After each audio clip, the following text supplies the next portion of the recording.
ਸਤਿ ਸ੍ਰੀ ਅਕਾਲ। ਤੁਸੀਂ ਲੋਕਰਾਣ ਚੈਨਲ ਪੰਜਾਬੀ ਦੇਖ ਰਹੇ ਹੋ। ਖਬਰਾਂ ਟੌਪ ਦੀਆਂ ਦੇ ਵਿੱਚ ਤੁਹਾਡਾ ਸਵਾਗਤ ਹੈ। ਗੱਲਬਾਤ ਕਰਾਂਗੇ ਵੱਡੀਆਂ ਖਬਰਾਂ ਦੀ।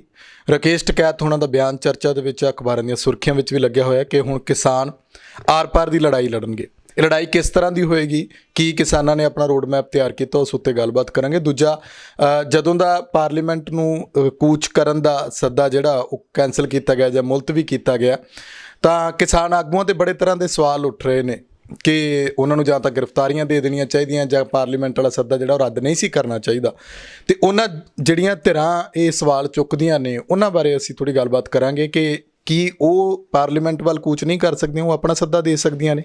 ਇਸ ਉੱਤੇ ਗੱਲਬਾਤ ਹੋਏਗੀ। ਦੂਜਾ ਇਹ ਕਿ ਕਰੋਨਾ ਵਾਇਰਸ ਨੂੰ ਲੈ ਕੇ ਜਿਸ ਤਰ੍ਹਾਂ ਦੀ ਹਾਹਾਕਾਰ ਮਚੀ ਹੋਈ ਆ, ਅਸੀਂ ਨਿੱਤ ਦੀਆਂ ਖਬਰਾਂ ਦੇਖਦੇ ਹਾਂ ਕਿ ਕਿਤੇ ਆਕਸੀਜਨ ਦੀ ਕਮੀ ਹੈ। ਸੁਪਰੀਮ ਕੋਰਟ ਤੋਂ ਜਿਹੜੀ ਹੈ ਉਹ ਕੇਂਦਰ ਸਰਕਾਰ ਨੂੰ ਫਟਕਾਰ ਪੈ ਰਹੀ ਹੈ ਕਿ ਐਮਰਜੈਂਸੀ ਵਰਗੇ ਤੁਸੀਂ ਹਾਲਾਤ ਬਣਾ ਕੇ ਰੱਖੇ ਹੋਏ ਨੇ, ਇੰਤਜ਼ਾਮ ਕਿਉਂ ਨਹੀਂ ਕਰਦੇ। ਉੱਧਰ ਹਸਪਤਾਲਾਂ ਦੇ ਵਿੱਚ ਲਗਾਤਾਰ ਜਿਹੜੇ ਉਹ ਇੱਕ ਤਾਂ ਕੇਸਾਂ ਦੀ ਗਿਣਤੀ ਵੱਧਦੀ ਜਾ ਰਹੀ ਹੈ, ਤਾਂ ਹਾਦਸੇ ਵੀ ਵੱਧਦੇ ਜਾ ਰਹੇ ਨੇ।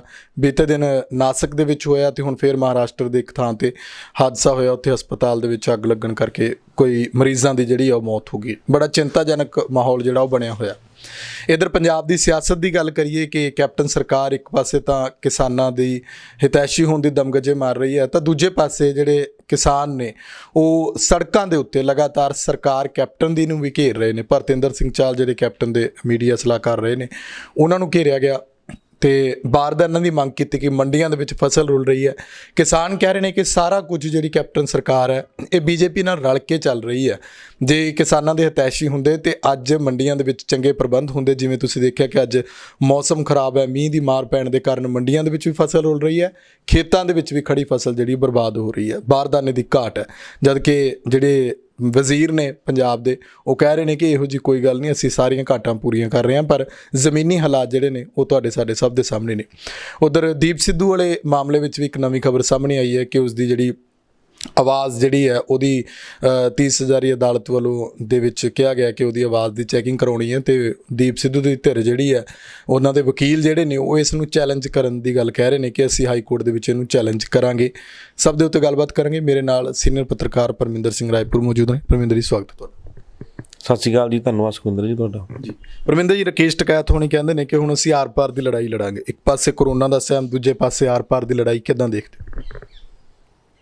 ਜੀ ਸੁਖਵਿੰਦਰ, ਜਿਹੜਾ ਰਾਕੇਸ਼ ਟਕੈਤ ਕੱਲ੍ਹ ਬਕਾਇਦਾ ਤੌਰ 'ਤੇ ਉੱਥੇ ਜਿਹੜਾ ਟੋਲ ਫਰੀ ਕਰਵਾਇਆ ਇੱਕ ਪਲਾਜ਼ਾ KMP 'ਤੇ, ਉੱਥੇ ਪਹੁੰਚੇ ਸੀਗੇ। ਉੱਥੇ ਉਹਨਾਂ ਨੇ ਇੱਦਾਂ ਦਾ ਬਿਆਨ ਜਿਹੜਾ ਹੈਗਾ ਉਹ ਜਾਰੀ ਕੀਤਾ। ਉਹ ਕਹਿੰਦੇ ਕਿ ਜਦੋਂ ਸਰਕਾਰ ਸੁੱਤੀ ਪਈ ਆ, ਸਰਕਾਰ ਉਹ ਚੁੱਪ ਬੈਠਿਆਂ ਦੀ ਕਦੋਂ ਸੁਣਦੀ ਆ।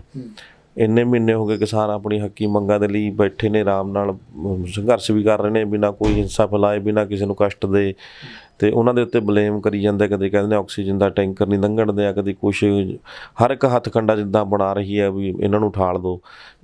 ਗੱਲ ਤਾਂ ਇਹ ਸੀ, ਕਹਿੰਦੇ ਵੀ ਕਿਸਾਨਾਂ ਦੀ ਸੁਣੀ ਜਾਂਦੀ, ਪਰ ਹੁਣ ਨਹੀਂ ਸੁਣ ਰਹੀ ਅਤੇ ਹੁਣ ਆਰ-ਪਾਰ ਦੀ ਲੜਾਈ ਹੋਏਗੀ। ਉਹ ਇਹ ਕਹਿੰਦੇ ਕਿ ਜਿੱਦਾਂ ਚਾਹੁੰਦੇ ਸੀਗੇ ਸਰਕਾਰ ਵੀ ਚਾਹੁੰਦੀ ਸੀ, ਭਾਜਪਾ ਦੇ ਆਗੂ ਵੀ ਚਾਹੁੰਦੇ ਸੀਗੇ ਕਿ ਜਿਹੜਾ ਇਸ ਨੂੰ ਅੰਦੋਲਨ ਨੂੰ ਕਿਸੇ ਇੱਕ ਪਾਸੇ ਲਾਇਆ ਜਾਵੇ, ਤਾਂ ਉਹਦੇ ਵਿੱਚ ਇਹ ਜ਼ਰੂਰੀ ਹੋ ਜਾਂਦਾ ਕਿ ਹੁਣ ਸਰਕਾਰ ਨੂੰ ਕਰੜੇ ਹੱਥੀਂ ਲਿਆ ਜਾਵੇ। ਨਾ ਇਹ ਨਾ ਸੋਚੇ ਸਰਕਾਰ ਕਿ ਜਿਹੜਾ ਹੱਥ ਕੰਡਾ ਉਹ ਬਣਾਏਗੀ ਤਾਂ ਇਹ ਚੁੱਪ ਕਰਕੇ ਸਹਿ ਲੈਣਗੇ ਜਾਂ ਚੁੱਪ ਕਰਕੇ ਬੈਠੇ ਰਹਿਣਗੇ। ਹੁਣ ਜਿਵੇਂ ਕੱਲ੍ਹ KMP 'ਤੇ ਜਿਹੜਾ ਟੋਲ ਫਰੀ ਕਰਾਇਆ, ਬੜੀ ਮੁਸ਼ੱਕਤ ਕੀਤੀ ਗਈ, ਬੜਾ ਅੰਦੋਲਨਕਾਰੀਆਂ ਨੇ ਜਿਹੜਾ ਇੱਕ ਤਰ੍ਹਾਂ ਨਾਲ ਪ੍ਰਸ਼ਾਸਨ ਨੂੰ ਦੱਬਿਆ। ਪਹਿਲਾਂ 18 ਤਰੀਕ ਨੂੰ ਕਰਾਉਣਾ ਸੀਗਾ ਟੋਲ ਫਰੀ, ਪ੍ਰਸ਼ਾਸਨ ਨੇ ਕਹਿਤਾ ਸੀ ਕਿ 22 ਤੱਕ ਗੱਲਬਾਤ ਕਰਦੇ ਹਾਂ ਅਸੀਂ, ਅਤੇ 22 ਤੱਕ ਦਾ ਅਲਟੀਮੇਟਮ ਦਿੱਤਾ ਸੀ ਕਿਸਾਨਾਂ ਨੇ। ਅਤੇ ਕੱਲ੍ਹ ਜਦੋਂ ਕਰਵਾਉਣਾ ਸ਼ੁਰੂ ਕੀਤਾ ਤਾਂ ਬਕਾਇਦਾ ਤੌਰ 'ਤੇ ਪੁਲਿਸ ਛਾਉਣੀ 'ਚ ਤਬਦੀਲ ਕਰਕੇ ਟੋਲ ਚਲਾਇਆ ਗਿਆ। ਉੱਥੇ ਪ੍ਰਸ਼ਾਸਨ ਵੱਲੋਂ ਮਤਲਬ ਧੱਕਾ ਕਰਨ ਦੀ ਕੋਸ਼ਿਸ਼ ਕੀਤੀ ਗਈ। ਤਾਂ ਜਿਹੜੀ ਖਾਪ ਦਲਾਲ ਖਾਪ ਹੈ ਜਿਹੜੀ, ਉਹਨਾਂ ਨੇ ਟਿੱਕਰੀ 'ਤੇ ਫੋਨ ਕੀਤਾ ਤਾਂ ਉੱਥੋਂ ਕਿਸਾਨ ਆਏ ਔਰ ਜਾਮ ਲਾਤਾ। ਫਿਰ ਜਾਮ ਲਾਉਣ ਤੋਂ ਬਾਅਦ ਜਦੋਂ ਦੇਖਿਆ ਪ੍ਰਸ਼ਾਸਨ ਨੇ ਕਿ ਸਥਿਤੀ ਵਿਗੜ ਗਈ ਹੈ, ਹੁਣ ਕਿਸਾਨ ਵੱਡੀ ਗਿਣਤੀ 'ਚ ਉੱਥੇ ਜਮ੍ਹਾਂ ਹੋਣੇ ਸ਼ੁਰੂ ਹੋ ਗਏ ਔਰ ਜਾਮ ਲਾਤਾ, ਤਾਂ ਫਿਰ ਜਾ ਕੇ ਪ੍ਰਸ਼ਾਸਨ ਨੂੰ ਝੁਕਣਾ ਪਿਆ।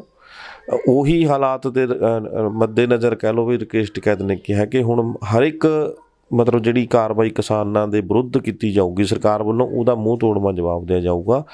ਇਹ ਨਾ ਸੋਚੇ ਸਰਕਾਰ ਕਿ ਚੁੱਪ ਕਰਕੇ ਬੈਠੇ ਨੇ, ਹੋਰ 2 ਮਹੀਨੇ ਬੈਠੇ ਨੇ, ਉਹ ਚਲੇ ਜਾਣਗੇ। ਹੁਣ ਦੁਬਾਰਾ ਫਿਰ ਕਿਸਾਨ ਉੱਥੇ ਇਕੱਠੇ ਹੋਣੇ ਸ਼ੁਰੂ ਹੋ ਗਏ ਨੇ, ਸਾਰੀਆਂ ਸਟੇਜਾਂ ਦੇ ਉੱਤੇ, ਸਾਰੇ ਬਾਰਡਰਾਂ ਦੇ ਉੱਤੇ ਜਿੱਥੇ ਜਿੱਥੇ ਸੰਘਰਸ਼ ਚੱਲ ਰਿਹਾ। ਅਤੇ ਆਹ ਜਿਹੜੀ ਸਥਿਤੀ ਹੈ ਹੁਣ ਅੱਗੇ ਅੱਗੇ ਦੇ ਆਪਾਂ ਕਹਿ ਸਕਦੇ ਹਾਂ ਕਿ ਤਣਾਅਪੂਰਨ ਖਾਸੀ ਹੋ ਸਕਦੀ ਹੈ, ਕਿਉਂਕਿ ਇੱਕ ਤਾਂ ਕਰੋਨਾ ਜਿਹੜਾ ਤੁਸੀਂ ਨਾਂ ਲਿਆ ਵੀ ਕਰੋਨਾ ਨੂੰ ਕਿਵੇਂ ਦੇਖਦੇ ਆ ਇਹ ਕਿਸਾਨ, ਕਿਉਂਕਿ ਬਾਹਰਲੀਆਂ ਸਟੇਟਾਂ ਤੋਂ ਲੋਕ ਆਉਣੇ ਸ਼ੁਰੂ ਹੋ ਗਏ ਦੁਬਾਰਾ ਫਿਰ, ਅਤੇ ਹੁਣ ਬਾਹਰਲੀਆਂ ਸਟੇਟਾਂ ਦੇ ਵਿੱਚ ਜਿੱਥੇ ਜਿੱਥੇ ਪ੍ਰਭਾਵ ਕਿਤੇ ਹੈ ਸਰਕਾਰ ਦੇ ਅਕੋਰਡਿੰਗ ਆਪਾਂ ਕਹਿ ਲਈਏ ਵੀ ਕਰੋਨਾ ਹੈਗਾ, ਤਾਂ ਕਿਤੇ ਨਾ ਕਿਤੇ ਇਹ ਖਦਸ਼ਾ ਵੀ ਬਣ ਜਾਂਦਾ ਕਿਤੇ ਕਿ ਕੋਈ ਬਾਹਰੀ ਬੰਦਾ ਇੱਦਾਂ ਦਾ ਪੋਜ਼ੀਟਿਵ ਹੋ ਕੇ ਜਾਂ ਕੋਈ ਬਿਮਾਰੀ ਲੈ ਕੇ ਨਾ ਆ ਜੇ, ਜਿਹਦੇ ਕਰਕੇ ਕਿਸਾਨ ਫਿਰ ਬਦਨਾਮ ਹੋ ਜਾਣ। ਦੂਜਾ ਜਿਹੜਾ ਆਪਾਂ ਚਰਚਾ ਚੱਲ ਰਹੀ ਸੀ ਕਿ ਆਕਸੀਜਨ ਵਾਲੀ ਗੱਡੀ ਰੋਕ ਦਿੱਤੀ, ਉਹਨੂੰ ਲੈ ਕੇ ਟਕੈਤ ਸਾਹਿਬ ਨੇ ਕਿਹਾ ਕਿ ਸਾਨੂੰ ਸਾਰਾ ਕੁਝ ਦੱਸੋ।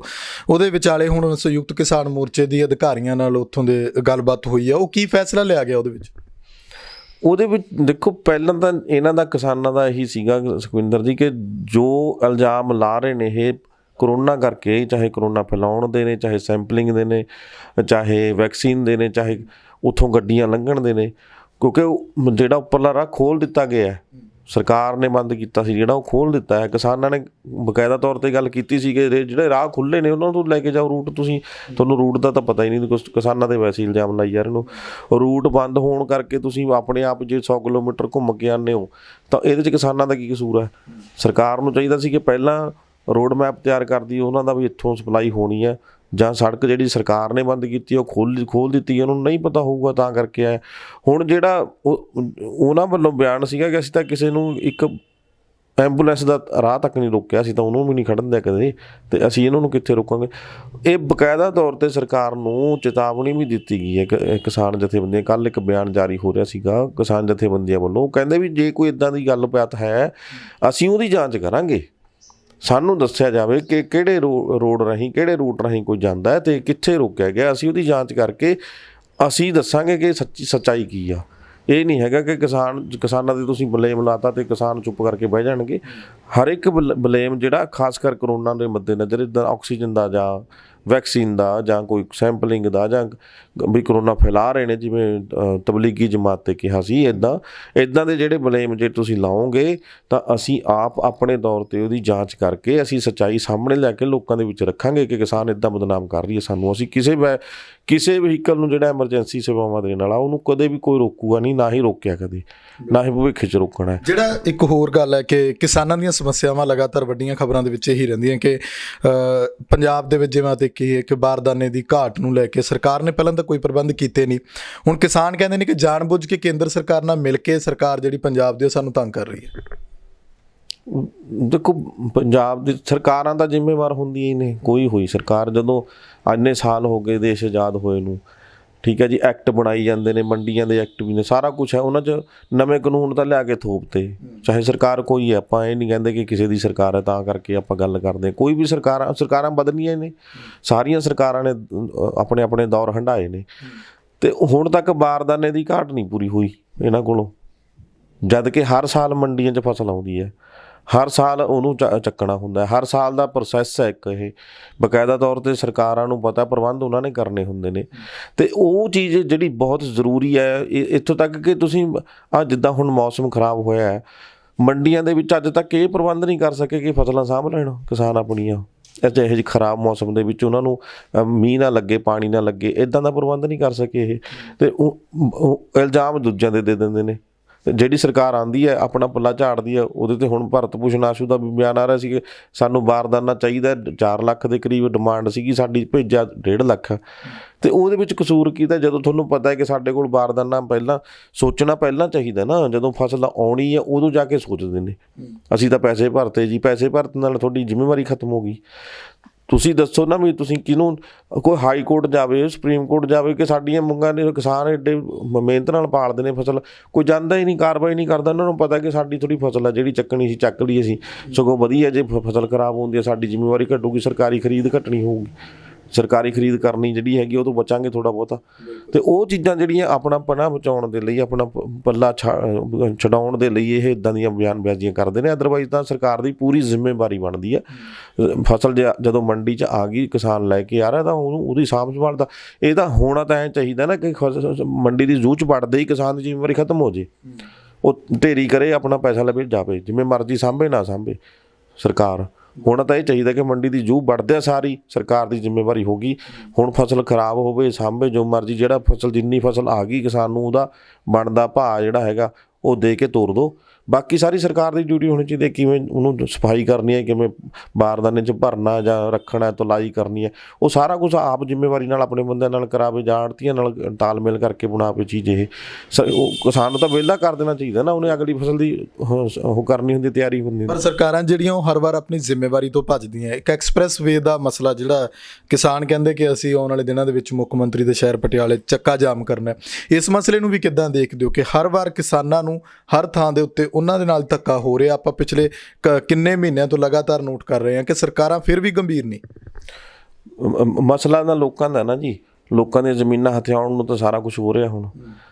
ਕਾਰਪੋਰੇਟਾਂ ਘਰਾਣਿਆਂ ਨੂੰ ਜਿਹੜੇ ਜ਼ਮੀਨਾਂ ਦੇ ਦੇਣੀਆਂ ਇਹਨਾਂ ਨੇ, ਇਹ ਜਿਹੜਾ ਭਾਰਤਮਾਲਾ ਪ੍ਰੋਜੈਕਟ ਦੇ ਤਹਿਤ ਬਣ ਰਹੀ ਹੈ ਸੜਕ, ਇਹ ਦਿੱਲੀ ਕਟੜਾ ਹਾਈਵੇ ਐਕਸਪ੍ਰੈਸ ਵੇ ਬਣ ਰਿਹਾ ਜਿਹੜਾ, ਉਹਦੇ ਤਹਿਤ 12 ਜ਼ਿਲ੍ਹਿਆਂ ਦੀ ਪੰਜਾਬ ਦੇ ਜ਼ਮੀਨ ਅਕਵਾਇਰ ਕੀਤੀ ਗਈ ਹੈ। ਬਣਦਾ ਮੁਆਵਜ਼ਾ ਜਿਹੜਾ ਹੈਗਾ, ਜੋ ਵੀ ਉਹਨਾਂ ਦਾ ਹੈਗਾ ਸਰਕਾਰ ਨੇ ਦੇਣਾ ਸੀ, ਉਹ ਨਹੀਂ ਦਿੱਤਾ ਜਾ ਰਿਹਾ। ਉਹਦੇ ਤਹਿਤ ਪਹਿਲਾਂ ਵੀ ਚੇਤਾਵਨੀ ਦੇ ਚੁੱਕੇ ਆ ਕਿਸਾਨ, ਠੀਕ ਹੈ। ਅਤੇ ਹੁਣ ਫੇਰ ਦੁਬਾਰਾ ਅਜਨਾਲਾ ਤੋਂ ਵੱਡੀ ਗਿਣਤੀ ਦੇ ਵਿੱਚ ਪਟਿਆਲਾ ਦੇ ਵਿੱਚ 30 ਮਾਰਚ ਨੂੰ 30 ਅਪ੍ਰੈਲ ਨੂੰ ਰੈਲੀ ਕਰਨ ਜਾ ਰਹੇ ਆ, ਟਰੈਕਟਰ ਰੈਲੀ ਕਰਨੀ ਹੈ। ਸੋ ਆਪਣੀਆਂ ਮੰਗਾਂ ਵਾਸਤੇ ਸੁਖਵਿੰਦਰ ਜੀ, ਆਪਣੇ ਬਣਦੇ ਹੱਕ ਵਾਸਤੇ ਲੋਕ ਧੱਕੇ ਖਾ ਰਹੇ ਨੇ। ਮੈਂ ਇੱਥੇ ਇੱਕ ਗੱਲ ਹੋਰ ਕਰਨੀ ਚਾਹੁੰਦਾ, ਕਸੂਰ ਸਾਰਾ ਸਰਕਾਰਾਂ ਦਾ ਨਹੀਂ ਹੁੰਦਾ, ਸਿਰ ਲੋਕਾਂ ਨੇ ਚੜਾਏ ਹੁੰਦੇ ਨੇ, ਕੀ MLA ਕੀ MP। ਬਾਰ-ਬਾਰ ਆਪਾਂ ਹੀ ਬੇਨਤੀ ਕਰਦੇ ਹਾਂ ਲੋਕਾਂ ਨੂੰ ਕਿ ਲੋਕੋ ਅਕਲ ਕਰ ਲਓ। ਕਿਉਂ ਹਰ 5 ਸਾਲ ਛਿੱਤਰ ਖਾਣ ਲਈ ਤਿਆਰ ਬਹਿ ਜਾਂਦੇ ਹੋ ਤੁਸੀਂ? ਇੱਕ ਦਿਨ ਨਹੀਂ ਤੁਹਾਡਾ, ਮਤਲਬ ਐਂ ਕਹਿ ਲਓ ਸਬਰ ਤੁਹਾਡਾ ਕੰਮ ਕਰਦਾ, ਇੱਕ ਦਿਨ ਲਈ ਸਬਰ ਨਹੀਂ ਕਰ ਸਕਦੇ ਤੁਸੀਂ। ਇੱਕ ਬੋਤਲ ਜਾਂ 4 ਪੈਸੇ ਪਿੱਛੇ ਵਿਕ ਕੇ ਤੁਸੀਂ, ਜਾਂ ਉਹੀ ਪਾਰਟੀਬਾਜੀ ਕਰਕੇ, ਪਾਰਟੀਆਂ ਦੇ ਮਗਰ ਲੱਗ ਕੇ, ਠੀਕ ਹੈ, ਉਹਨਾਂ ਨੂੰ ਹੀਰੋ ਬਣਾ ਕੇ ਤੁਸੀਂ ਵੋਟਾਂ ਪਵਾ ਦਿੰਦੇ ਹੋ ਜਾਂ ਪਾ ਦਿੰਦੇ ਹੋ 4 ਪੈਸੇ ਲੈ ਕੇ। ਇੱਕ ਦਿਨ ਪਿੱਛੇ ਖੇਲ ਖਰਾਬ ਕਰ ਲੈਂਦੇ ਹੋ ਤੁਸੀਂ, 5 ਸਾਲ ਜੁੱਤੀਆਂ ਖਾਈ ਜਾਂਦੇ ਹੋ, ਕੀ ਫਾਇਦਾ? ਉਹ ਚੀਜ਼ਾਂ ਹੁਣ ਹੁੰਦੀਆਂ ਹੀ ਨੇ, ਹੁਣ ਹੋ ਰਹੀਆਂ ਨੇ। ਮਤਲਬ ਅਕਲ ਫੇਰ ਨਹੀਂ ਆਉਂਦੀ। ਦੇਖੋ, ਚਾਹੇ ਮੁਲਾਜ਼ਮ ਵਰਗ ਹੈ, ਚਾਹੇ ਕਿਸਾਨ ਨੇ, ਚਾਹੇ ਅਨਪੜ੍ਹ ਬੰਦਾ, ਚਾਹੇ ਕੋਈ ਵਪਾਰੀ ਹੈ ਵਰਗ ਦਾ, ਚਾਹੇ ਦੁਕਾਨਦਾਰ ਹੈ, ਛੋਟਾ ਕਾਰੋਬਾਰੀ, ਕੋਈ ਵੀ ਆ, ਸਭ ਦੇ ਡੰਡੇ ਪੈ ਰਹੇ ਨੇ। ਸਾਰੇ ਲੁੱਟੇ ਜਾ ਰਹੇ ਨੇ, ਘਸੂਟੇ ਜਾ ਰਹੇ ਨੇ, ਸਭ ਡਾਂਗਾ ਖਾ ਰਹੇ ਨੇ।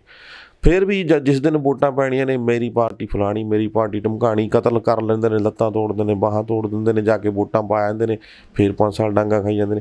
ਸੋ ਬਦਲਣਾ ਸਿਸਟਮ ਲੋਕਾਂ ਨੇ ਹੈ। ਲੋਕਾਂ ਨੂੰ ਸਮਝ ਚਾਹੀਦੀ ਹੈ ਕਿ ਸਾਡੇ ਨਾਲ ਕੌਣ ਧੱਕਾ ਕਰ ਰਿਹਾ, ਉਹਦਾ ਬਦਲ ਲੱਭਣ। ਇਹ ਆਪ ਉੱਠ ਕੇ ਚਲੇ ਜਾਣ ਲੋਕਾਂ ਦੇ ਘਰਾਂ ਦੇ ਵਿੱਚ, ਦੇਖਣ ਕਿ ਸਾਡੇ ਇਲਾਕੇ ਦਾ ਵਿੱਚ ਇਹ ਬੰਦਾ ਹੈਗਾ, ਬੁੱਧੀਜੀਵੀ ਹੈ, ਇਸ ਬੰਦੇ ਨੂੰ ਖੜਾ ਕਰਕੇ ਜਿਤਾਓ, ਉਹਦੇ ਨਾਲ ਗੱਲਾਂ ਕਰੋ, ਉਹਨੂੰ ਦੱਸੋ ਕਿ ਆਹ ਸਾਡੀਆਂ ਮੰਗਾਂ ਨੇ ਆਪਣੇ ਇਲਾਕੇ ਦੀਆਂ, ਤੂੰ ਸਮਝਦਾਰ ਬੰਦਾ, ਤੂੰ ਸਾਰਿਆਂ ਦਾ ਪੱਖ ਕਰਦਾ, ਪਾਰਟੀ ਵਿੱਚ ਤੋਂ ਪਰੇ ਹੋ ਕੇ ਕੰਮ ਕਰੇਗਾ ਅਤੇ ਤੈਨੂੰ ਚੁਣਦੇ ਅਸੀਂ।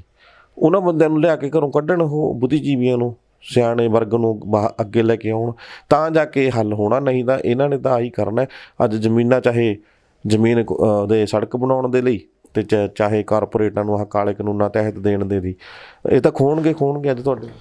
ਅਗਲੀ ਖਬਰ ਦੀਪ ਸਿੱਧੂ ਵਾਲੇ ਮਸਲੇ ਤੇ ਗੱਲ ਕਰਦੇ ਹਾਂ ਕਿ ਦੀਪ ਸਿੱਧੂ ਦੀ ਹੁਣ ਆਵਾਜ਼ ਸੈਂਪਲਿੰਗ ਜਿਹੜੀ ਆ ਉਹ 30 ਹਜ਼ਾਰੀ ਅਦਾਲਤ ਦੇ ਵਿੱਚ ਉਹਦੇ ਲਈ ਆਦੇਸ਼ ਦਿੱਤਾ ਗਿਆ। ਉਹ ਕਹਿੰਦੇ ਦੀਪ ਸਿੱਧੂ ਦੇ ਵਕੀਲ ਜਿਹੜੇ ਨੇ ਉਹ ਕਹਿੰਦੇ ਕਿ ਅਸੀਂ ਹਾਈ ਕੋਰਟ ਦੇ ਚੁਣੌਤੀ ਦੇਵਾਂਗੇ।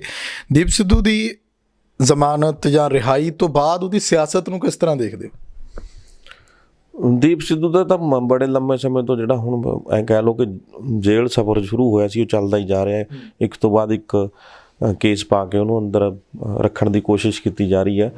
ਅਤੇ ਜਿਹੜਾ ਹੁਣ ਮੇਰੇ ਖਿਆਲ ਨਾਲ ਤਾਂ ਜਿੱਦਾਂ ਪੰਜਾਬ ਦੇ ਵਿੱਚ ਜਿੱਦਾਂ ਉਹ ਇੱਕ ਸਨੀ ਦਿਓਲ ਵਰਗੇ ਤੋਂ ਪ੍ਰਭਾਵਿਤ ਹੋ ਕੇ MP ਬਣ ਗਿਆ ਸੀ, ਉਹ ਵੀ ਇੱਕ ਕਲਾਕਾਰ ਹੈ ਅਤੇ MP ਬਣਾ ਤਾ ਭਾਜਪਾ ਨੇ, ਅਤੇ ਭਾਜਪਾ ਦੇ ਨੇੜੇ ਵੀ ਲੱਗਿਆ ਸੀ ਕਿਸੇ ਟਾਈਮ ਉਹ, ਅਤੇ ਉਹਦੇ ਕਰਕੇ ਸਾਰਾ ਕੁਛ ਭੁਗਤਣਾ ਵੀ ਪੈ ਰਿਹਾ ਉਹਨੂੰ ਉਹ ਚੀਜ਼। ਅਤੇ ਉਹਦਾ ਸੁਪਨਾ ਜਿਹਾ ਸੀਗਾ ਜਿਹੜਾ ਵੀ ਮੈਂ ਪੋਲੀਟੀਸ਼ੀਅਨ ਬਣਾ ਜਾਂ ਕੋਈ ਨੇਤਾ ਬਣ ਕੇ ਅੱਗੇ ਆਵਾਂ, ਤਾਂ ਮੇਰੇ ਖਿਆਲ ਪੰਜਾਬ ਦੇ ਵਿੱਚ ਹੁਣ ਉਹਦੇ ਲਈ ਸਾਰੇ ਰਾਹ ਇੱਕ ਤਰ੍ਹਾਂ ਨਾਲ ਬੰਦ ਹੋ ਗਏ ਹੈ। ਜੇ ਕੋਈ ਰਾਹ ਖੋਲ੍ਹਿਆ ਤਾਂ ਉਹ ਉੱਦਾਂ ਦੇ ਬੰਦੇ ਨੇ ਜਿਨ੍ਹਾਂ ਨੇ ਅੱਜ ਤੱਕ ਨਾ ਕੋਈ ਆਪਣਾ MLA ਜਾਂ MP ਜਿਤਾ ਸਕੇ ਨੇ ਉਹ, ਅਤੇ ਨਾ ਹੀ ਮੇਰੇ ਖਿਆਲ ਅੱਗੇ ਜਿਤਾ ਸਕਣਗੇ। ਉਹ ਬੰਦਿਆਂ ਦਾ ਇਕੱਠ ਜਿਹੜਾ ਹੈਗਾ ਉਹਦੇ ਨਾਲ ਤੁਰਿਆ ਹੋਇਆ ਇੱਕ। ਪਰ ਮੇਰੇ ਖਿਆਲ ਨਾਲ ਜਿੱਦਾਂ ਦੀ ਦੀਪ ਸਿੱਧੂ ਦੀ ਆਪਦੀ ਉਹਦੀ ਦੇਖੀ ਜਾਵੇ ਹੁਣ ਦੀ ਕਾਰਵਾਈ ਜਿਹੜੀ ਹੈਗੀ, ਜਾਂ ਉਹਦਾ ਕੋਈ ਇੱਦਾਂ ਦਾ ਬਿਆਨ ਸਾਹਮਣੇ ਆਉਣਾ ਜਾਂ ਨਾ ਆਉਣਾ, ਜਾਂ ਕੁਛ ਬੋਲਣਾ ਨਾ ਬੋਲਣਾ, ਉਹ ਸਾਰਾ ਕੁਛ ਇਹੀ ਗੱਲ ਕਰਦਾ ਕਿ ਸ਼ਾਇਦ ਹੁਣ ਉਹਦਾ ਪੋਲੀਟੀਕਲ ਲਾਈਨ ਵਾਲੇ ਪਾਸਿਓਂ ਸ਼ਾਇਦ ਮੇਰੇ ਖਿਆਲ ਨਾਲ ਵੀ ਮਨ ਹਟ ਗਿਆ ਹੋਵੇ, ਅਤੇ ਉਹ ਇੱਥੋਂ ਮੂਵ ਕਰਕੇ ਆਪਣਾ ਜਿਹੜਾ ਉਹਦਾ ਆਪਦਾ ਪੇਸ਼ਾ ਸੀ, ਪ੍ਰੋਫੈਸ਼ਨ ਸੀ, ਉਹਦੇ ਵਿੱਚ ਹੀ ਮੇਰੇ ਖਿਆਲ ਕੇਂਦਰਿਤ ਹੋਏਗਾ ਉਹ ਛੇਤੀ ਕਿਤੇ। ਤਾਂ ਪਹਿਲਾਂ ਜਿਹੜੀਆਂ ਸਰਕਾਰਾਂ ਨੇ ਕਿਸੇ ਦੇ ਬੈਰ ਪੈ ਜਾਂਦੀਆਂ ਨੇ, ਭਾਵੇਂ ਠੀਕ ਸੀ ਜਾਂ ਗਲਤ ਸੀ, ਉਹ ਵੱਖਰੀ ਗੱਲ ਹੈ, ਉਹ ਤਾਂ ਉਹਨੂੰ ਪਤਾ ਹੈ ਜੇ ਉਹਨੇ ਕੰਮ ਕੀਤਾ ਤਾਂ ਉਹ ਸਰਕਾਰਾਂ ਨਹੀਂ ਕਿਸੇ ਨੂੰ ਬਖਸ਼ਦੀਆਂ। ਜਦੋਂ ਕਿਤੇ ਉਹਨਾਂ ਨੂੰ ਪਤਾ ਲੱਗ ਜੇ, ਖਾਸ ਕਰ ਜਿਹੜੀਆਂ ਵੱਡੀਆਂ ਪਾਰਟੀਆਂ ਨੇ ਔਰ ਸੱਤਾ ਦੇ ਵਿੱਚ ਹੋਣ, ਜਦੋਂ ਪਤਾ ਲੱਗ ਜੇ ਕਿ ਇਹ ਬੰਦਾ ਸਾਡਾ ਨੁਕਸਾਨ ਕਰ ਰਿਹਾ, ਸਾਡੇ ਨਾਲ ਚੱਲ ਰਿਹਾ ਸੀ ਬਾਗੀ ਹੋ ਰਿਹਾ, ਜਾਂ ਸਾਡੇ ਨਾਲ ਨਹੀਂ ਚੱਲਿਆ ਸੀ ਤੋਰਨਾ ਚਾਹੁੰਦੇ ਆ, ਜਾਂ ਸਾਡੇ ਨਾਲ ਤੁਰ ਰਿਹਾ ਪਰ ਸਾਡੇ ਤੋਂ ਉੱਪਰ ਹੋ ਕੇ ਜਾਣ ਦੀ ਕੋਸ਼ਿਸ਼ ਕਰ ਰਿਹਾ, ਠੀਕ ਹੈ, ਉਹ ਫਿਰ ਉਹਨੂੰ ਬੰਦੇ ਨੂੰ ਘਸਾ ਦਿੰਦੀਆਂ ਨੇ। ਹੁਣ ਉਹਦੀ ਸੈਂਪਲਿੰਗ ਜਿਹੜੀ ਆਵਾਜ਼ ਦੀ ਸੀਗੀ ਉਦੋਂ 26 ਜਨਵਰੀ ਵੇਲੇ, ਉਹ ਸੈਂਪਲਿੰਗ ਦੀ ਜਾਂਚ ਜਿਹੜੀ ਹੈਗੀ ਆਵਾਜ਼ ਦੇ ਸੈਂਪਲ ਲੈ ਗਏ ਸੀ, ਉਹਦੀ ਜਾਂਚ ਹੋਣੀ ਹੈ। ਹੁਣ ਉਹ 30,000 ਕੋਰਟ ਨੇ ਤਾਂ ਕਹਿਤਾ ਦਿੱਲੀ ਪੁਲਿਸ ਨੂੰ ਇਜਾਜ਼ਤ ਦੇਤੀ ਕਿ ਹਾਂ ਜਾਂਚ ਕਰਵਾਓ, ਲੇਕਿਨ ਉਹਦਾ ਵਕੀਲ ਹੈ ਜਿਹੜਾ ਹੈਗਾ ਉਹ ਵਿਰੋਧ ਕਰ ਰਿਹਾ। ਗੱਲ ਤਾਂ ਇੰਨੀ ਹੈ ਕਿ ਉਹਦੇ ਵਿੱਚ ਦੇਖਿਆ ਜਾਣਾ ਕਿ ਇਹ ਬੋਲ ਰਿਹਾ ਸੀ ਤਾਂ ਕੀ ਬੋਲ ਰਿਹਾ ਸੀ, ਉਹਦੀ ਆਵਾਜ਼ ਮੈਚ ਕਰਦੀ ਹੈ ਜਾਂ ਨਹੀਂ ਕਰਦੀ ਆ, ਅਤੇ ਜੇ ਮੈਚ ਕਰਦੀ ਹੋਈ ਤਾਂ ਫਿਰ ਉਹਦੇ 'ਤੇ ਹੋਰ ਨਵੇਂ ਕੇਸ ਪੈ ਜਾਣੇ ਆ। ਸੋ ਮਤਲਬ ਕਹਿਣ ਦਾ ਭਾਵ ਇਹ ਆ, ਆਉਣ ਵਾਲੇ ਸਮੇਂ ਦੇ ਵਿੱਚ ਕੋਈ ਬਹੁਤਾ ਸੌਖਾ ਨਹੀਂ ਹੈਗਾ ਸਮਾਂ ਦੀਪ ਸਿੱਧੂ ਬਾਰੇ ਵਾਸਤੇ, ਔਖਾ ਹੀ ਜਿਹੜਾ ਹੈਗਾ ਸਟਾਰਟ ਹੋ ਗਿਆ ਉਹਦਾ ਸਮਾਂ। ਬਿਲਕੁਲ। ਹੁਣ ਕਰੋਨਾ ਵਾਇਰਸ ਦੇ ਦੌਰਾਨ ਜਿਹੜਾ ਆਕਸੀਜਨ ਦੀ ਕਮੀ ਜਾਂ ਹਾਦਸੇ ਜਿਹੜੇ ਵਾਪਰ ਰਹੇ ਨੇ, ਉਹਨਾਂ ਸਾਰਿਆਂ ਨੂੰ ਲੈ ਕੇ ਸੁਪਰੀਮ ਕੋਰਟ 'ਤੇ ਇੱਕ ਫਟਕਾਰ ਪਈ ਹੈ ਕੇਂਦਰ ਸਰਕਾਰ ਨੂੰ। ਉਹਨੂੰ ਕਿੱਦਾਂ ਦੇਖਦੇ ਹੋ? ਸੁਪਰੀਮ ਕੋਰਟ ਦਾ ਕੀ ਕਹਿਣਾ ਹੈ? ਐਮਰਜੈਂਸੀ ਬਾਰੇ ਕੀ ਕਹਿਣਾ ਹੈ ਕਿ ਐਮਰਜੈਂਸੀ ਵਰਗੇ ਹਾਲਾਤ ਬਣਾ ਦਿੱਤੇ ਗਏ? ਕੇਂਦਰ ਸਰਕਾਰ ਨੂੰ ਕਿੱਦਾਂ ਦੀ ਫਟਕਾਰ ਪਈ ਹੈ? ਕੇਂਦਰ ਸਰਕਾਰ ਦੇ ਤਾਂ ਦੇਖੋ ਬਕਾਇਦਾ ਤੌਰ 'ਤੇ ਇੱਕੋ ਹੀ ਵਰਡ ਜਿਹੜਾ ਹੈਗਾ ਉਹ ਬਹੁਤ ਵੱਡਾ ਆ। ਉਹ ਕਹਿੰਦੇ ਕਿ ਆਕਸੀਜਨ ਦੀ ਘਾਟ ਹੋ ਗਈ ਦੇਸ਼ ਦੇ ਵਿੱਚ, ਮਹਾਮਾਰੀ ਦਾ ਯੁੱਗ ਚੱਲ ਰਿਹਾ ਹੈ, ਦੌਰ ਚੱਲ ਰਿਹਾ ਹੈ, 2 ਸਾਲ ਹੋ ਗਏ ਲੋਕਾਂ ਨੂੰ ਜੂਝਦਿਆਂ ਨੂੰ, ਅਤੇ ਆਕਸੀਜਨ ਦੀ ਘਾਟ ਪੈਦਾ ਹੋ ਰਹੀ ਹੈ ਜਦ ਕਿ ਸਟੀਲ ਦੇ ਕਾਰਖਾਨੇ ਚੱਲ ਰਹੇ ਨੇ। ਇਸ ਤੋਂ ਵੱਡੀ ਤਾਂ ਕੋਈ ਗੱਲ ਮੇਰੇ ਖਿਆਲ ਹੋ ਨਹੀਂ ਸਕਦੀ। ਕਾਰਪੋਰੇਟ ਘਰਾਣਿਆਂ ਨੂੰ ਜਿਹੜਾ ਹੈਗਾ ਬਾਕੀ ਸਾਰਾ ਕੁਝ ਉਹਨਾਂ ਨੂੰ ਦਿੱਤਾ ਜਾ ਰਿਹਾ, ਲੋਕ ਮਰਦੇ ਨੇ, ਲਾਸ਼ਾਂ ਦੇ ਢੇਰ ਲੱਗਦੇ ਨੇ, ਕੋਈ ਪਰਵਾਹ ਨਹੀਂ ਸਰਕਾਰ ਨੂੰ। ਇਹ ਫਟਕਾਰ ਜਿਹੜੀ ਹੈਗੀ ਹੈ ਅਦਾਲਤ ਨੇ ਪਾਈ ਆ। ਨਵੀਂ ਘਟਨਾ ਤੁਸੀਂ ਦੇਖੀਏ ਮੁੰਬਈ ਦੇ ਵਿੱਚ ਰਾਤ 3 ਵਜੇ ਸ਼ਾਰਟ ਸਰਕਟ ਕਰਨ ਨਾਲ ICU 'ਚ ਅੱਗ ਲੱਗ ਗਈ ਹੈ। 17 ਬੰਦੇ ਕੋਵਿਡ ਪ੍ਰਭਾਵਿਤ ਉੱਥੇ ਪੇਸ਼ੈਂਟ ਸੀਗੇ ਜਿਹੜੇ ICU 'ਚ ਸੀਗੇ, 13 ਦੀ ਮੌਤ ਦੱਸੀ ਜਾ ਰਹੀ ਹੈ ਕਿ ਹੋ ਗਈ ਹੈ। ਵਿਜੇ ਬੱਲਭ ਹਸਪਤਾਲ ਸੀਗਾ ਉਹਦੀ ਘਟਨਾ ਹੈਗੀ ਆ ਇਹ। ਅਤੇ ਕੱਲ੍ਹ ਨਾਸਿਕ ਦੀ ਘਟਨਾ ਜਿਹੜੀ ਉੱਥੇ ਆਕਸੀਜਨ ਦਾ ਸਿਲੰਡਰ ਲੀਕ ਹੋਇਆ ਸੀ, ਦੇਖੋ 22-23 ਜਣੇ ਉੱਥੇ ਮੌਤ ਦੇ ਮੂੰਹ ਜਾ ਪਏ। ਮਤਲਬ ਕਹਿਣ ਦਾ ਭਾਵ ਹੈ ਨਾਕਸ ਪ੍ਰਬੰਧ ਨੇ। ਆਮ ਲੋਕਾਂ ਦੇ ਲਈ ਸਰਕਾਰੀ ਹਸਪਤਾਲ ਨਾਮ ਦੇ ਨੇ, ਸਿਰਫ ਬਸ ਉੱਥੇ ਐਂ ਕਿ ਪਰਚੀ ਘੱਟ ਪੈਸੇ ਲੱਗ ਜਾਂਦੀ ਹੈ ਜਾਂ ਥੋੜ੍ਹਾ ਜਿਹਾ ਇਲਾਜ ਸਸਤਾ ਜਿਹਾ ਹੋ ਜਾਂਦਾ, ਪਰ ਇਲਾਜ ਮਿਲਦਾ ਹੀ ਕਿੱਥੇ ਪ੍ਰੋਪਰ ਉੱਥੇ। ਬੱਚਿਆਂ ਤੱਕ ਦੇ ਵਾਰਡ ਨੂੰ ਜਿੱਥੇ ਨਵੇਂ ਜੰਮੇ ਬੱਚੇ ਰੱਖਦੇ ਨੇ ਉਸ ICU ਨੂੰ ਅੱਗ ਲੱਗ ਜਾਂਦੀ ਹੈ, ਬੱਚੇ ਤੱਕ ਵਿਚਾਰੇ ਝੁਲਸ ਕੇ ਮਰ ਜਾਂਦੇ ਨੇ, ਕੋਈ ਪਰਵਾਹ ਨਹੀਂ ਹੁੰਦੀ। ਅਤੇ ਇੱਥੇ ਹੁਣ ਇਹਨਾਂ ਦੀ ਜਿਹੜੀ ਕਰਤੂਤਾਂ ਨੇ ਸਾਰੀਆਂ ਇੱਥੇ ਦੇਖੀਆਂ ਜਾ ਸਕਦੀਆਂ ਨੇ ਕਿ ਵੱਡੇ ਲੈਵਲ 'ਤੇ ਜਿੱਥੇ ਗੰਭੀਰ ਪੇਸ਼ੈਂਟ, ਜਿੱਥੇ ਲੋੜ ਪਈ ਹੈ ਵੀ ਇਹਦੀ ਹੁਣ ਜਾਨ 'ਤੇ ਬਣੀ ਹੋਈ ਹੈ, ਇਹਨੂੰ ਆਕਸੀਜਨ ਲਾਈ ਹੋਈ ਹੈ, ਵੈਂਟੀਲੇਟਰ 'ਤੇ ਬੰਦਾ ਬਚਾਉਣ ਦੇ ਮਤਲਬ ਐਂ ਕਹਿ ਲਓ ਕਿ ਲਾਸਟ ਜਿਹੜੇ ਆਪਾਂ ਉਹ ਕਰਦੇ ਨੇ, ਐਫਰਟ ਕਰਦੇ ਨੇ, ਉਹ ਹੋ ਰਹੇ ਨੇ। ਉੱਥੇ ਪਾਇਆ ਹੋਇਆ ਬੰਦਾ, ਉੱਥੇ ਅੱਗ ਲੱਗ ਜਾਣਾ ਔਰ ਪਤਾ ਵੀ ਨਾ ਲੱਗਣਾ। ਫਿਰ ਇਹ ਸਰਕਾਰਾਂ ਕੀ ਕਰਦੀਆਂ ਨੇ? ਇਹਨਾਂ ਨੂੰ ਕੀ ਸੁੱਤੀਆਂ ਦਾ ਪਈਆਂ ਨੇ? ਕਿਹੜੇ ਪ੍ਰਬੰਧ ਕਰਤੇ ਇਹਨਾਂ ਨੇ? ਕੋਈ ਖਾਸ ਪ੍ਰਬੰਧ ਨਹੀਂ ਹੈਗੇ। ਫਟਕਾਰਾਂ ਅਦਾਲਤ ਲਾ ਦਿੰਦੀਆਂ ਨੇ। ਹੋਣਾ ਤਾਂ ਇਹ ਚਾਹੀਦਾ ਕਿ ਜਿਹੜੇ ਬੰਦੇ ਦੀ ਸਿਹਤ ਮੰਤਰੀ ਬਣੇ ਬੈਠੇ ਨੇ ਉਹਨਾਂ ਨੂੰ ਅੰਦਰ ਦਿੱਤਾ ਜਾਵੇ ਹੁਣ ਜ਼ਿੰਮੇਵਾਰੀ। ਜੇ ਰੇਲ ਹਾਦਸਾ ਹੋ ਜਾਂਦਾ, ਰੇਲ ਮੰਤਰੀ ਅਸਤੀਫਾ ਦਿੰਦਾ ਅਤੇ ਪਰਚਾ ਵੀ ਦਰਜ ਹੋਣਾ ਚਾਹੀਦਾ। ਇੱਦਾਂ ਹੀ ਜੇ ਸਿਹਤ ਦੇ ਮਾਮਲੇ ਦੇ ਵਿੱਚ ਸਿਹਤ ਮੰਤਰੀ ਨੂੰ, ਜਿੱਦਾਂ ਹੁਣ ਮੌਤਾਂ ਹੋ ਰਹੀਆਂ ਨੇ, ਇਹਨਾਂ ਸਿਹਤ ਮੰਤਰੀਆਂ ਨੂੰ ਫੜ ਕੇ ਅੰਦਰ ਕਰਨਾ ਚਾਹੀਦਾ, ਇਹਨਾਂ 'ਤੇ ਪਰਚੇ ਦਰਜ ਕਰਕੇ ਇਹਨਾਂ ਨੂੰ ਜੇਲ੍ਹਾਂ ਦਾ ਭੇਜਣਾ ਚਾਹੀਦਾ। ਤਾਉਮਰ ਤੱਕ ਪਾਬੰਦੀ ਲਾ ਦੇਣ ਇਹਨਾਂ 'ਤੇ ਚੋਣਾਂ ਲੜਨ 'ਤੇ। ਇਹ ਵੀ ਤਾਉਮਰ ਲੜ ਨਹੀਂ ਸਕਦੇ, ਇਹਨਾਂ ਨੇ ਆਪਣੀ ਜ਼ਿੰਮੇਵਾਰੀ ਬਖੂਬੀ ਨਿਭਾਈ ਨਹੀਂ ਹੈਗੀ। ਜ਼ਿੰਮੇਵਾਰੀ ਨਿਭਾਉਣ 'ਚ ਇਹ ਨਾਕਾਮਯਾਬ ਰਹੇ ਨੇ। ਸੋ ਜੇ ਇੱਦਾਂ ਦੀ ਕਾਰਵਾਈ ਹੋਊਗੀ ਤਾਂ ਹੀ ਇੱਦਾਂ ਦੇ ਹਾਦਸੇ ਰੁਕ ਸਕਦੇ ਨੇ। ਸੁਖਵਿੰਦਰ, ਸ਼ੁਕਰੀਆ, ਧੰਨਵਾਦ। ਸੋ ਖਬਰਾਂ ਟੌਪ ਦੀਆਂ ਦੇ ਵਿੱਚ ਫਿਲਹਾਲ ਦੇ ਲਈ ਇੰਨਾ ਹੀ। ਤੁਸੀਂ ਮੈਨੂੰ ਇਜਾਜ਼ਤ ਦਿਓ, ਆਪਣੇ ਵਿਚਾਰ ਕਮੈਂਟ ਜ਼ਰੂਰ ਕਰਿਓ। ਲੋਕ ਰਾਣਾ ਚੈਨਲ ਪੰਜਾਬੀ ਨੂੰ ਸਬਸਕ੍ਰਾਈਬ ਕਰੋ। ਧੰਨਵਾਦ।